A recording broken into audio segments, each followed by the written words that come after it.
กสิกรក្នុងស្រុកជាង14,000នាក់ទទួលបានផលប្រយោជន៍ពីការអនុវត្តគម្រោងកម្មវិធីកសិករអាស៊ីប៉ាស៊ីហ្វិកសមាគមបណ្ដាញកសិករនិងធម្មជាតិរួមជាមួយនឹង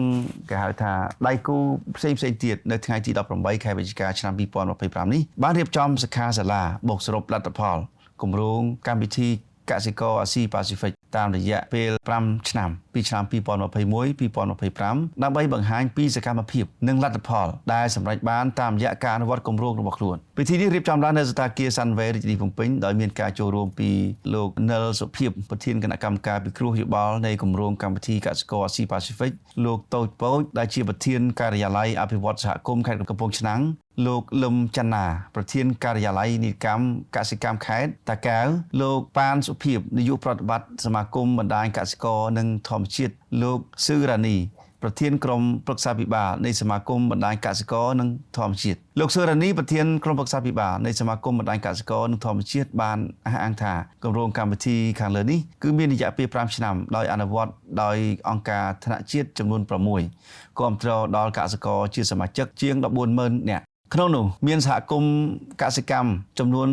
341នាក់ដែលស្ថិតនៅក្នុងខេត្តក្រុងចំនួន23នៅទូទាំងប្រទេសលោកបានបន្តទៀតថានៅក្នុងដំណើរការនៃការអនុវត្តគម្រោងទាំងអស់នេះរយៈពេល5ឆ្នាំយើងនឹងកន្លែងឃើញការគាំទ្រដល់កសិករដែលមាន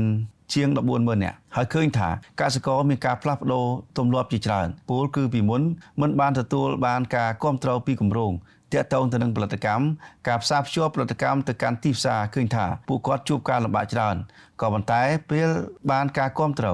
ឃើញថាកសិករមានការផ្លាស់ប្ដូរទាំងទម្លាប់ក្នុងការដាំដុះស្របទៅតាមតម្រូវការទីផ្សារមានការផ្លាស់ប្ដូរពូជដំណាំដើម្បីបង្កើនទិន្នផលជាពិសេសជាងនេះទៅទៀតបានបង្កើតជាក្រុមផលិតដំណាំស្រូវបន្លែចិញ្ចឹមមាន់បែបកិច្ចសន្យាកសិកម្មជាដើមលោកដិលសុភាពដែលជាប្រធានគណៈកម្មការពិគ្រោះយោបល់នៃគម្រោងកម្មវិធីកសិករអាស៊ីប៉ាស៊ីហ្វិកក៏បានអះអាងថាក្នុងនាមជាប្រធានគណៈកម្មការពិគ្រោះយោបល់លោកឃើញថាគម្រោងនេះគឺបង្ឆ្លើយតបជាមួយនឹងគោលបំណងចាប់ផ្ដើមដំបូងរហូតមកដល់ពេលបញ្ចប់លោកបានអះអាងទៀតថានៅក្នុងគម្រោងកម្មវិធីកសិករអាស៊ីប៉ាស៊ីហ្វិកនេះគឺមានគោលបំណងចម្បងដែលចង់បានគឺទី1ចង់ពង្រឹងធនធានមនុស្សទី2គឺការផលិតទី3ការនាំចេញទៅលក់នៅទីផ្សារហើយក្នុងនាមជាគណៈកម្មការពិគ្រោះយោបល់ក៏ចង់បានបែបនេះដែរដោយធ្វើយ៉ាងណាឲ្យសមាជិកស្ថិតនៅក្រោមឆ័ត្ររបស់អង្គការកសិករទាំង6មានសមត្ថភាពផលិតទាំងនៅថ្នាក់ជាតិនិងថ្នាក់ក្រោមជាតិដោយគម្រោងបញ្ចប់កសិករនឹងមានសមត្ថភាពរបស់ខ្លួនធ្វើការដោយខ្លួនឯងបាទនេះសូមស្ដាប់ប្រសាសន៍លោកសរនីនិងដៃគូដូចតទៅបាទក្នុងគម្រោងរយៈពេល5ឆ្នាំនេះបើយើងក៏លេខទៅមើលការគ្រប់គ្រងដល់កសិករដែលមាន144,000ជាងហ្នឹងហើយនឹង341គ្រួសារហ្នឹងឃើញថា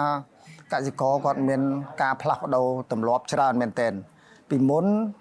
ពេលគម្រោងនោះអត់ទាន់ចូលគ្រប់គ្រងតាក់ទងទាំងផលិតកម្មរបស់គាត់តាក់ទងទាំងការភ្ជាប់ទៅកាន់ទីផ្សារហ្នឹងឃើញថាពិបាករបស់គាត់ប៉ុន្តែពេលដែលយើងមានគម្រោងនឹងគ្រប់គ្រងទៅឃើញថាកសិករបានផ្លាស់ប្ដូរទម្លាប់ច្រើនតាក់ទងរឿងដាំតម្រូវធ្វើម៉េចឲ្យមានទីផ្សារអ្នកទិញបាទគាត់ផ្លាស់ប្ដូរពូជធ្វើម៉េចពូជល្អដើម្បីបង្កើនទិន្នផលហើយអ្វីដែលសំខាន់មួយទៀតនេះគាត់មានក្រុមផលិតបាទតាក់ទងរឿងស្រូវរឿងបន្លែរឿងមាន់អីហ្នឹងធ្វើទៅតាមបាទកាន់ទីផ្សារធ្វើទៅតាមលក្ខណៈផ្លូវច្បាប់ស្របច្បាប់ហ្នឹងថាតាមរយៈកិច្ចសន្យាកសិកម្មហើយអ្វីដែលគាត់ទទួលបានទាំងអស់នេះហើយដែលធ្វើឲ្យគាត់មាននិរន្តរភាពបាទតាក់ទងប្រាក់ចំណូលសម្រាប់គ្រួសាររបស់គាត់ខ្ញុំគិតថាគម្រោងរយៈពេល5ឆ្នាំនេះសំខាន់នៅក្នុងហ្នឹងបានខ្ញុំថាសំខាន់តាក់មួយរឿងទី1តាក់ទងរឿងផែនការអាជីវកម្មផែនការអាជីវកម្មហ្នឹងបានន័យថាពីមុនមកគាត់អត់ចេះរៀបចំផែនការអាជីវកម្មសម្រាប់សមាជិកក្រុមឬផែនការអាជីវកម្មនៅក្នុងមុខរបរសហគមន៍គាត់ទេបាទហ្នឹងទី1ធំទី2ទៀតការគ្រប់គ្រងដឹកនាំបាទការគ្រប់គ្រងដឹកនាំរបស់គាត់ហ្នឹងបានន័យថាអាបាលកិច្ចទីក្នុងហ្នឹងគឺគាត់ទទួលបានវគ្គបណ្ដុះបណ្ដាលជំនាញទាំងការងារដឹកនាំទាំងការងារគ្រប់គ្រងជីស្នាមអីហ្នឹងហើយអ្វីដែលរដ្ឋតែសំខាន់មួយទៀតនោះគឺបានន័យថាមានការគ្រប់គ្រងច្រើនពីអ្នកពាក់ព័ន្ធជាពិសេសគឺគម្រោងនឹងចូលមកមានអាជ្ញាធរតាំងពីទីតាំងពីអគ្គនាយកដ្ឋានរហូតដល់អាជ្ញាធរភូមិឃុំជាដើមអញ្ចឹងកន្លែងហ្នឹងហើយខ្ញុំគិតថា ជារឿងសំខាន់សម្រាប់គម្រោងហើយមួយទៀតអ្វីដែលគាត់ទទួលបានហ្នឹងបទពិសោធន៍ច្រើនពីការចែកម្លែកបាទចែកម្លែករវាងអង្គការដៃគូរវាងសហគមន៍ផ្សេងហ្នឹងអញ្ចឹងធ្វើឲ្យគាត់នឹងមានការផ្លាស់ប្ដូរច្រើនហើយធ្វើឲ្យគាត់នឹងគឺមានការយល់ដឹងពីតាក់ទងពីផលិតកម្មតាមកិច្ចសន្យាធ្វើឲ្យផលិតកម្មរបស់គាត់នឹងហើយមានសហគមន៍មួយចំនួននឹងឈានទៅដល់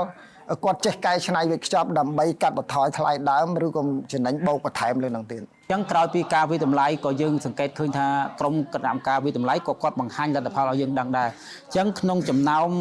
សមាជិកមានជាង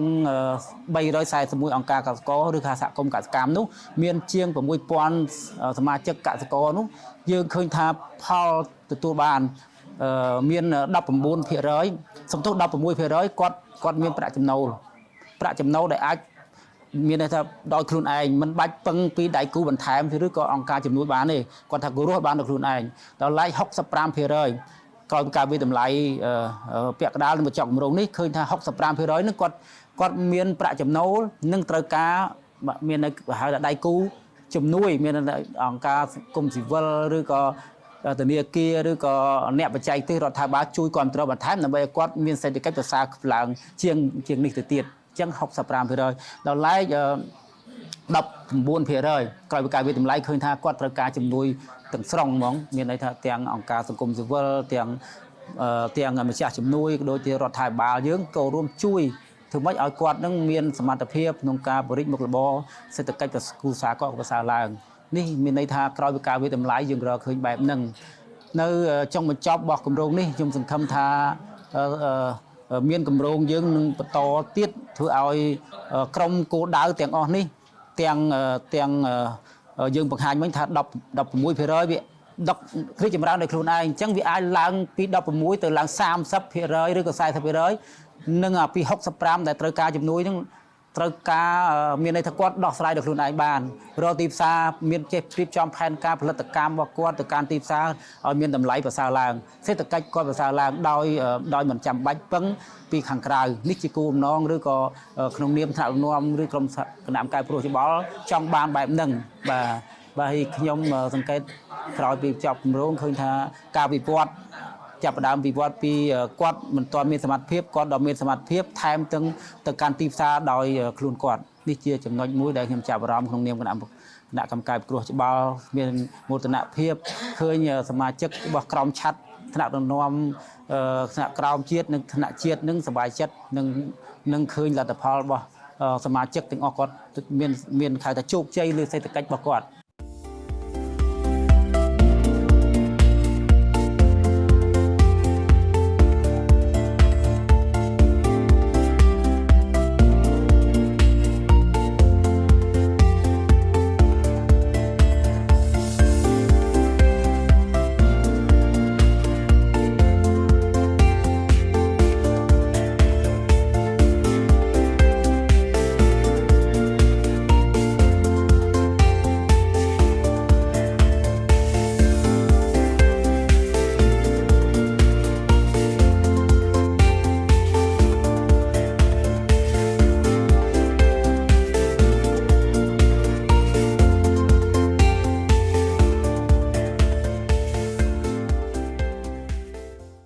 ធនាគារអភិវឌ្ឍជនបទនិងកសិកម្មដើម្បីកសិករនិងអភិវឌ្ឍសេដ្ឋកិច្ចសង្គម